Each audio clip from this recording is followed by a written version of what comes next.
Healthy foods don't necessarily mean low calories.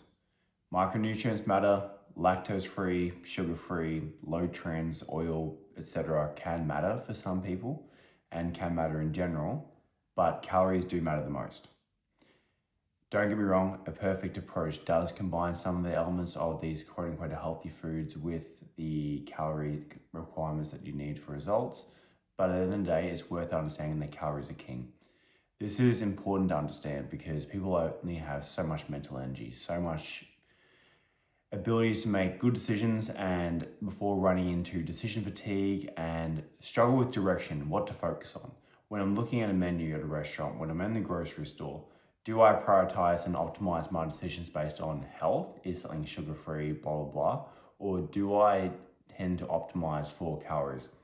The best approach is a combination that biases towards calories, but also your individual taste, circumstances, stress, eating habits, etc. So if I had to use a couple client examples that I deal with, I know one person that aggressively biased towards things being lactose-free, dairy-free, etc., but would let the calorie thing slip.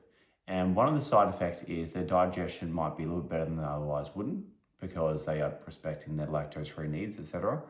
But they would struggle to get their fat loss goals and then have more frustration and stress, which can lead to digestive issues and lack of results because they're not trying to bias for the right thing.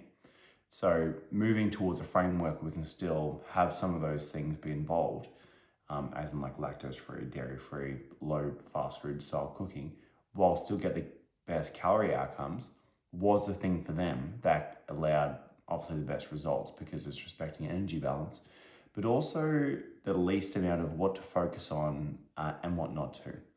One of the other things that are interesting is it can release people from the mental prison, and this ties to another person, of trying to choose healthy versions of bad foods that often don't taste that good. Here's an example. Someone might choose to have a low sugar, not that great tasting cookie. There are some foods out there that the low calorie options do taste pretty good. Let's say your Chobani yogurts. They taste pretty good.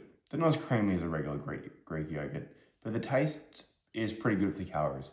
Other things, they struggle. We're not there yet with the low calorie muffins tasting nearly as good.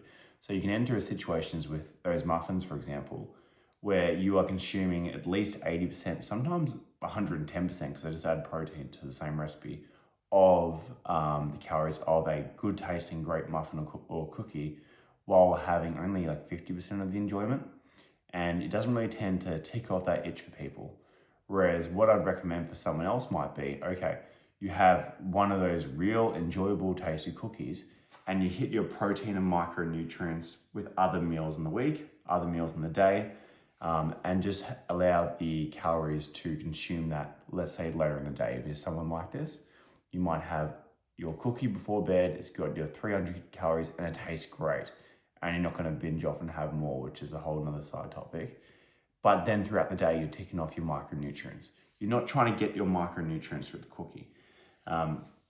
So the best approach, if you are someone that needs to have lactose-free, obviously gluten-free, and celiac, you've got to respect it. But at the same time, putting things in its right context, because we've only got so much mental energy. If we need to bias towards one thing for fat loss results, we've got to bias energy balance. Afterwards, we need to tick off our micronutrients. Having direct focus on what foods will give you the micronutrients in the least amount of calories and time can mean, let's say you've got a 2,000 calorie diet, you really lock in with certain vegetables and meats with like 500 calories worth of these things to tick off your micronutrients. You can have more freedom across that last 1,500 calories to enjoy the things you might enjoy versus trying to use the full 2,000 calories and beyond to kind of hit some there, and being an inefficient way of going about it in a way that doesn't even taste as good, that costs way more because you know the markup of anything that's sugar-free in the grocery store, that doesn't actually get you towards the same results anyway. So bias for calories and incorporate the healthy foods as part of a healthy caloric goal for your needs. Thank you for watching.